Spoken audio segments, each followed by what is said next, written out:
Hello, everyone. Welcome to Is Your Way in Your Way podcast. And I'm your host, Cassandra Crawley Mayo. And for my new listeners out there, let me share with you what this podcast is all about. It's for those individuals who are ready to move forward, ready to do something different, ready to maybe change jobs, write a book, be a consultant, be a coach, or something. You're actually in your way. I mean, there's certain things that's going on. Maybe it's self-imposed barriers. You have imposter syndrome.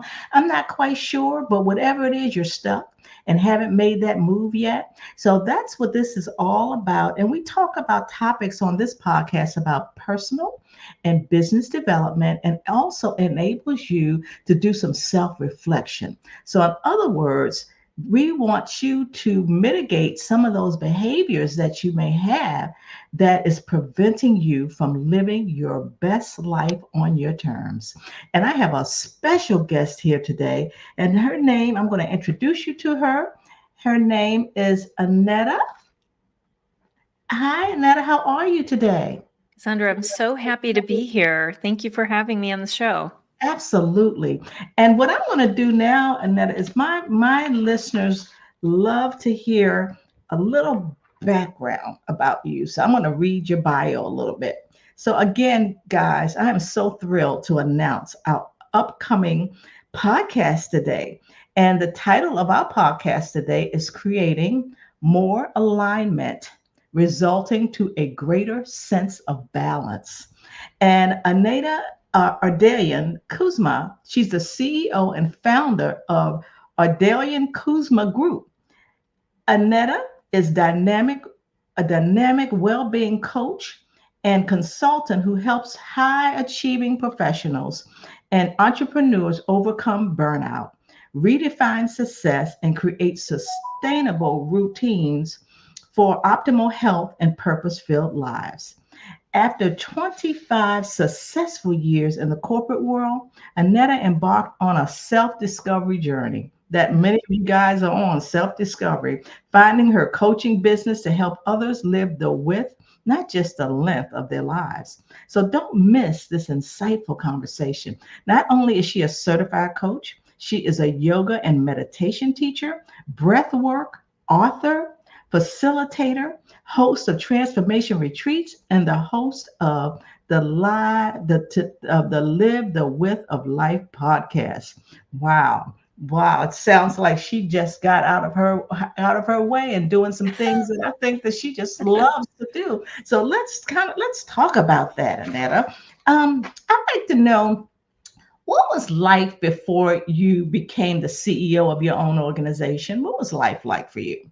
It's interesting. It was such a different dichotomy. Like, I had this amazing relationship with my husband and my children and wonderful friends, and spent a lot of time kind of focusing in on myself and self-growth and development. But I also had this other part of life, which was really hard. It was working in a very male-dominated field. I was in banking for 22 years, 25 years in corporate overall. And I learned a lot. I grew a lot. And I always say nothing is wasted, but it was also very stressful. I found myself very burned out. And I think a large part of that was because I knew that this was not what my purpose was. I knew that this is not really what I was supposed to be doing with my life. And I kept saying, well, one day, or after the girls are ready to go to college, or after, whatever, fill in the blank. It's the someday syndrome. And until the day that I no longer could do that to myself, until the day that it just became really clear that it was time to make a change. And so that's what my life was like before I chose to start my company 5.5 years ago. Good for you. So it sounds like you just made a decision. I made a decision. It was like a decision, and then the action, the little baby action steps started afterwards, until I got enough momentum and enough courage to actually choose to leave. Yeah, exactly. I wanted to reiterate that because most of my listeners are looking for courage, or somebody that will inspire them or say something today that may change their life. Who knows? And we hope so anyway. Now, when you transitioned out of corporate to your own business. What was that transition like? Was it difficult to leave, or what was happening then? There was a lot of feelings there. After I made the decision within my heart that it was time to leave, it Mhm, mhm. stayed for 2 years to get myself actually ready to leave, because Okay. I wasn't a big risk taker, and I knew that I wanted to do things in a really, I was saying goodbye to a career. So I wanted to make sure I did it in the right way. Yeah. So it was interesting because I had these highs of lows of like, I'm so excited. I'm going to start building this business, start getting these certifications. It was like the Mhm. secret that I had, with my husband and just a very few folks. But after I made the decision to leave, Yeah. I was excited.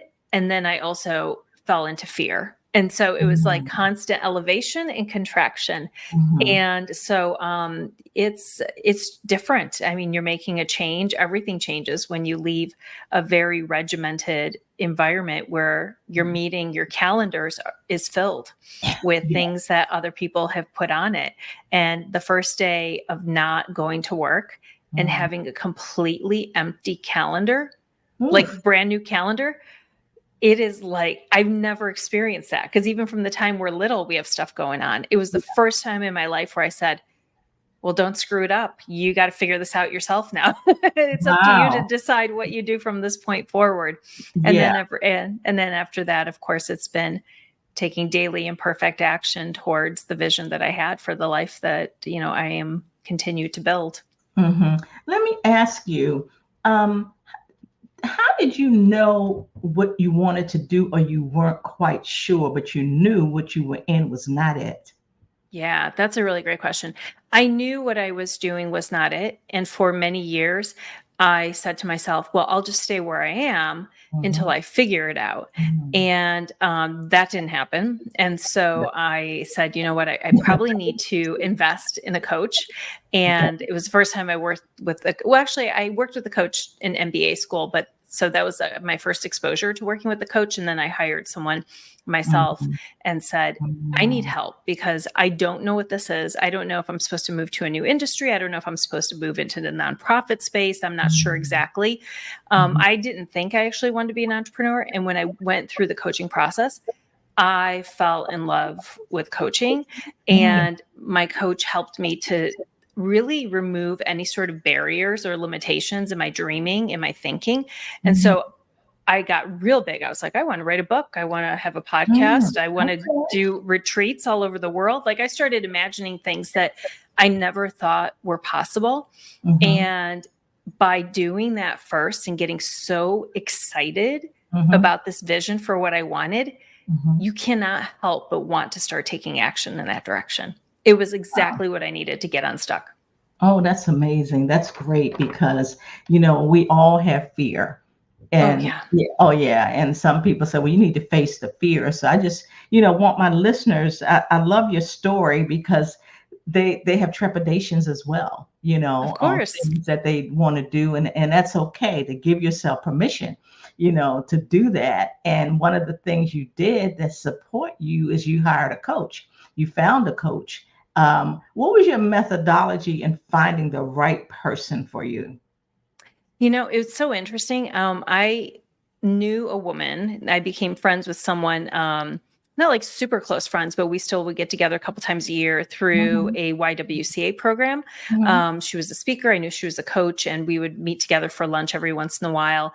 And so I kept in touch with her, and I always said to her, if I choose to hire or when I'm ready, I'm going to hire you, because I really respected her and she did it herself. So I saw that her life was proof of that she was able to do it. We had a yeah, great rapport, and I just knew that it was someone that I could trust. I already had yeah, trust. I already knew what her style was. She has amazing energy, someone you wanted to be around because her energy and laughter was contagious. And mhm, so those were some of the things that I was looking for, is like, who can I be with that I know has the skills, but also from a chemistry perspective is someone I yeah, want to spend time with, because it's a mhm. very intimate relationship. It's a very important relationship. It is. It is. So that's wonderful that you found that right person. Yeah. Yeah. And I think a lot has to do once you made that decision and you took action. I always Mhm. say when the student's ready, the teacher will appear. And Of course. you probably never really thought of that until you really needed it. And then all of a sudden, voila. Yeah. Yeah. This I is know who I'm calling. exactly, that's perfect. Now, because of what you've experienced, I can see why what your passion is helping other people get unstuck, Mhm. awaken them to their potential and their passion, their big dreams, their line, you help support them in aligning their action. How do you do that? Mm. Yeah, it's the first thing I always tell everyone is you need to start to dream again. Mm, We really have forgotten what it's like to dream some big dreams for our lives. I think we've been told since we were young that you need to be realistic. You have to have a backup plan, and mhm, you have to be able to make a steady living and all these things that yeah, people who care for us tell us. And so I think we automatically go to the will I be able to figure out how to do this before we say, what do I actually want? mhm, And so the first step is saying, what are your values? mhm, What does success look like for you in your right, relationships, in your health, in your career? What are the mhm, things you want to be able to spend time? Where do you want to mhm, spend your time?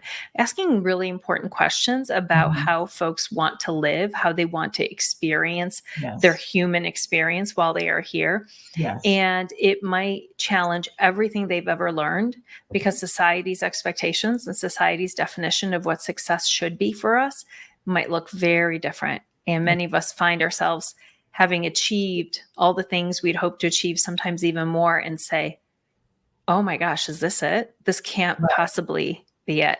So it's right, really getting them to a place to dream again, to have a vision, and then working backwards to say, okay, let's talk about how we can get there. yeah, And how does this align? And asking questions that are really important, like how many hours do you want to work? mhm, What do you want to be able to do in your free time? mhm, And this really opens people up.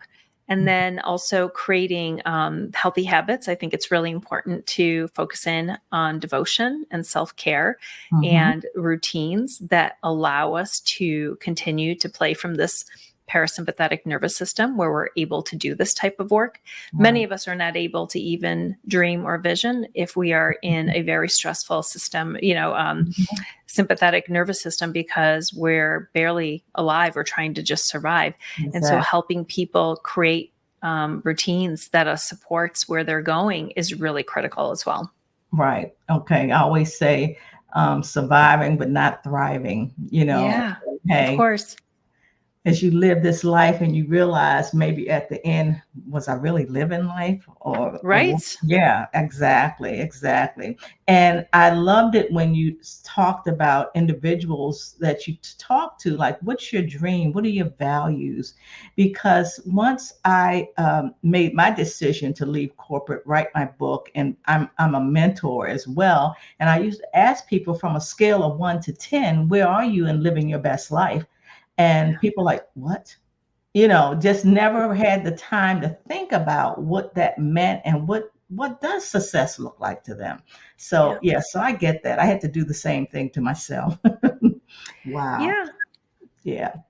Um, how do you support people? Because this is something, releasing those limiting beliefs, those stories, those fears to get unstuck. Like how do you help them release that, like the imposter syndrome and I'm not worthy, or those limiting beliefs. And a lot of that comes from their experiences, Yeah. so I know that was something that you support them in doing. How do you do that? Yeah, it's such a important topic because so many of us, myself included, continue to have to do the work on this. Mhm. One, we have to acknowledge we are not our thoughts. Yes. And I also encourage all my clients to not take on the identities of their thoughts or take on these identities like imposter syndrome. Mhm. It's one that really bothers me because Mhm. I think that we've normalized it by calling it a syndrome. It was actually Yes. something that was a phenomenon that was, written about because it was strange that these very successful women who are very educated and accomplished were having feelings that they weren't worthy.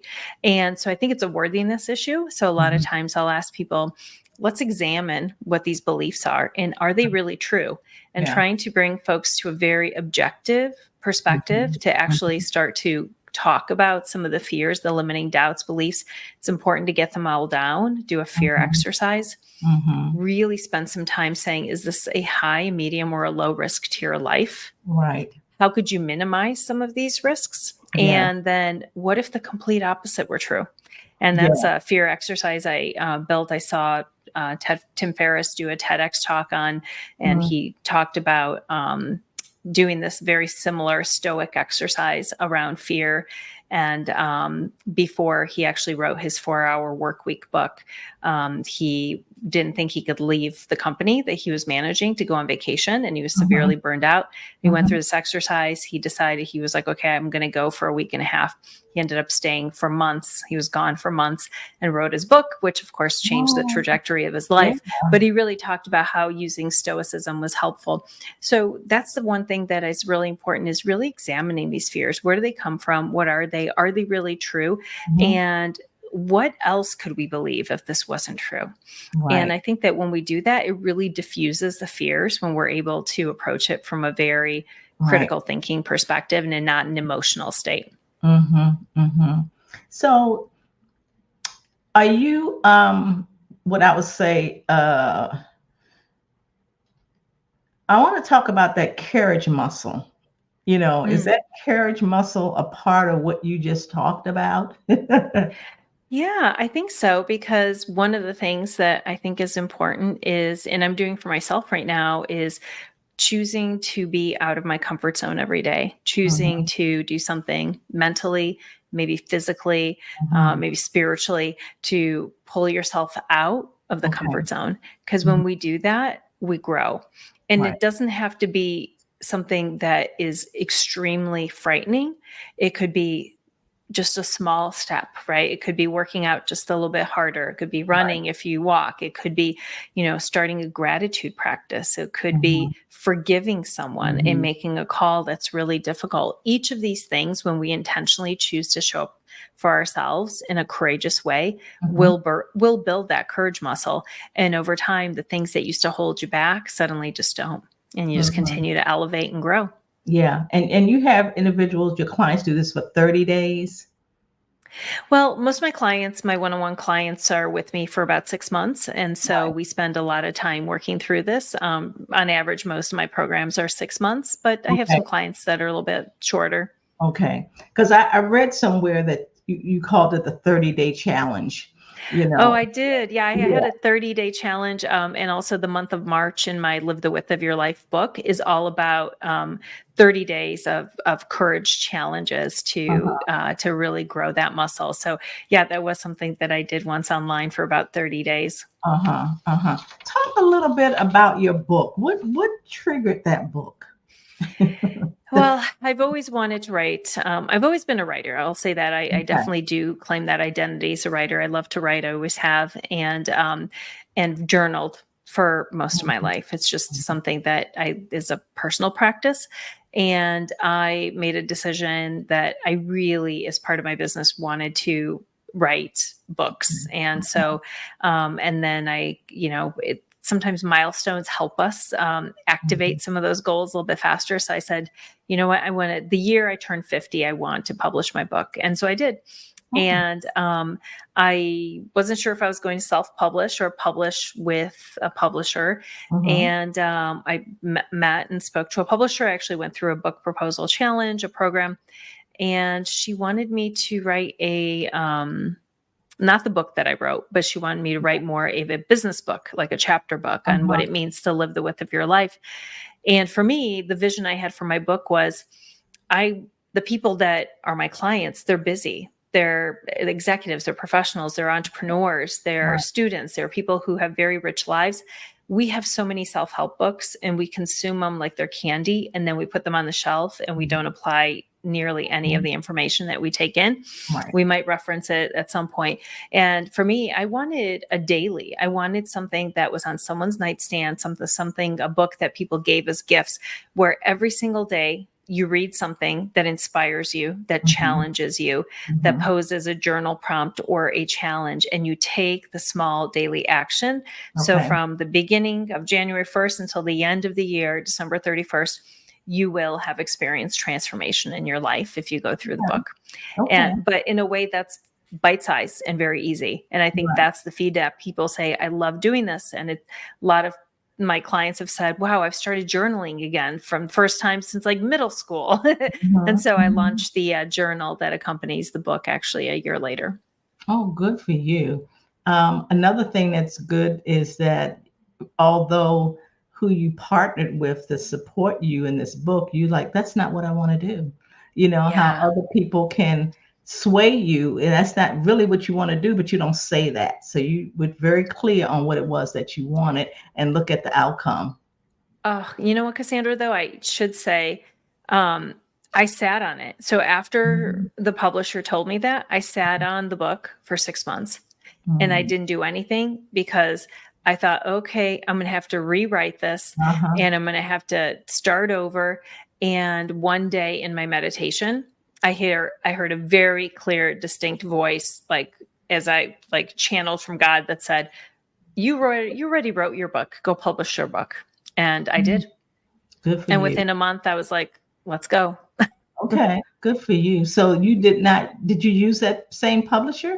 Oh no, I self-published. Right. Okay. Yeah. Okay. I self-published. Yeah. Okay, great. Now you talked about, I liked when you said something like aligning your daily choices to your dreams and goals. Provide some examples of that. Like, like my listeners, they have dreams, they have goals. So how would they go about aligning their daily choices that align with their dreams and goals to create balance? Yeah. So, I believe that why so many of us, actually 1/3 of the world population in a recent study said that they're out of balance, is because we don't align our daily choices to our values and our goals. And what I mean by that is if you are not in control of your schedule, where you spend your time, and it doesn't align to what's most important to you, you will feel out of balance. So if you tell me that your wellness and health and wellness and well-being is very important to your mental health, and meanwhile, you don't find time to eat, you're not going outside getting sunshine, you're not sleeping, you're not having any sort of self-care, you'll feel out of balance because you're not making time for it. If you tell me your relationships are important and you're missing your kids' activities at school, or you're not home for dinner, or you don't have time to spend with your friends, or your family doesn't see you, you're going to be out of balance. So it starts with identifying what is most important to me and how do I put those things on my calendar first, and make sure that I show up for those things that are really important, because you will never regret saying yes to the things that align to where it is that you're going. You will always have regret if you keep saying no to those things in favor of something else that really in the long run is not going to be what it is a successful life. You made me think of, I was at a speaking engagement, and one of the things, I asked individuals what were their dreams and, what were their goals that they want to accomplish maybe in a year. And one person said that she wanted to move to Paris. And I'm like, okay, well, what's stopping you? But tell us about that. So I was thinking about, how she could align her choices with that dream. Like what are some ways she could have aligned her choices with that dream, you think? Yeah, I would say, what are some of the big milestones that you would need in order to make this come true? So one might be, which district do you want to live in Paris? Put half an hour on your calendar to figure out where it is you'd like to move. The next would be, do you need to get a visa? Do some research on what would it take in order for you to make this happen? Do you need to hire an immigration lawyer? Right. ask if somebody put a post on Facebook or somewhere else and see if people have it. It's really spending the time to take all of the big, big, big dreams and Mhm. put them into small bite-sized pieces, and Mhm. then literally put them on your calendar and make sure that they align to the date that you set. One of my clients today, she is going to publish a book. We Yeah. picked the date, which is going to be on her birthday, and we worked backwards. And I was like, okay, so the very first thing you need to do is get a draft to me, and it's by this date and this many weeks. Because in order for this to happen, here's what you got to do, and Exactly. start putting it on your calendar. How much time are you spending each day to work on your draft? And Mhm. when we are able to do that, one, it takes a sense of pressure away from us because we're like, Mhm. oh, there's a plan. And Yes. then when you make them so small and bite sized and you put them on your calendar, you just have to show up for yourself. And Yeah. every time you say yes, you're one tiny step closer. And if you say no, then the question is this really this important to you? And Right. what are you saying yes to instead of your dream? So that's the way I would kind of work through it. Okay. And that's definitely achievable. It's And so achievable. yeah, and another thing with it to me is you're like an accountability partner. Oh, yeah. Somebody that's okay. I told her this is what I really want to do, so I really have, get this to her by this time, and that's helpful as well. In It order for that is. to get it done. And Uh, anybody can be that partner for you, Cassandra. It's so important that you raise it could be your coach, it could be a loved one, it could be a mhm. friend, it could be um, making a declaration on a social media post like, hey, I signed up for my first marathon. Can't wait to share my progress with you. Right. Whatever it is that, Mhm. but it's important to ask people. Like I have some of my clients want me to text them every week and say, hey, did you exercise? Did you do what you said you were going to Right. do? How's this going? And some are like, please don't. I'll give you an update when I see you. So it's important to know because Right. don't want to overstep, but you also want to be able to support people in the way that they need support. Right. What a great segue. Let's talk about the power of meditation, yoga, breath work that Mm. shifts your energy to promote the transformation for you. Oh man, I love talking about this. Um, so I've been practicing yoga Mhm. for 30 years, Oh, like a wow. long time. Yeah. Uh-huh. So when it was like VHS tapes and at home, those big TVs that we used to have. Yeah. And yoga was my foray really into connecting my mind, my body, and my spirit in a way, and also learning to really gain control of my mind and my thoughts and being Mhm. an observer. And it was what kept me sane as a young mom when I was trying to do something for myself while my kids were sleeping at 4:30 in the morning in my Yeah. kitchen practicing, Yeah. and I couldn't leave to go anywhere. And then through yoga, I learned some breath work a little bit through yoga practices, but not as much as today, and also Mhm. meditation. And so when I added meditation, which was later in my career, I was actually able to really regulate my nervous system, which is very important when I found Mhm. myself very, very stressed and burned out. It was a way to continue to return back to the present moment, really focus in on what's within my control. We really incorporate mindfulness practices every single day. Everything. And I practice every day, regardless where you are. You can close your Mhm. eyes and you can drop in. And it's not, doesn't matter if you're on a cushion, if you're, sitting on a chair, you could be doing it on an airplane. I meditate during takeoff a lot. I'm not scared to fly. I just find it really relaxing to do it. Mhm. And then I would say about 2 years ago, I was at a conference and a woman talked about breath work, the power of somatic trauma informed breath work as a way not only to regulate our nervous system, but as a way to actually um, release trauma in the body, to really get tapped into what we are storing within ourselves, Mhm. to elevate, to create some transformational change. And that session alone cracked me open. I opened my eyes, didn't know what just happened. All I know that I was changed, and I signed up the very next morning to be a facilitator for her program, breathwork facilitator. Like, it was so impactful to me. Oh. And every cell in my body was like, you need to do this. And I found through the power of breathwork such healing for myself, and continued healing and just peeling back the layers where you're discovering more and more things that you need to release and to heal from. And then being able to incorporate that with my clients has really made a positive shift in my coaching business as well. Wow. That's incredible. The breath work. That's great. Oh, it's amazing. And it's free. It is cradle to grave. It is our constant companion, this breath. And you can control it, and, move from the sympathetic to the parasympathetic nervous system. It can impact you physically, emotionally, spiritually. It's absolutely amazing. Wow. I'm going to have to try that. Yes. Thursdays at noon Eastern time, I do a free class. It's a group anybody can join. Hope your audience looks into that. Sure. Wow.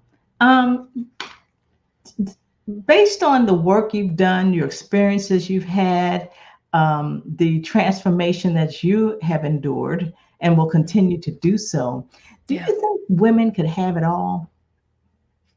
I guess it depends what that means. What does it mean to have it all? I think that what comes to mind when we hear that was the old belief, or that, you can have the relationship and have the family and have this amazing personal life and also have this career and do it in a very masculine way. And I guess the question is, what does it all mean for each individual person?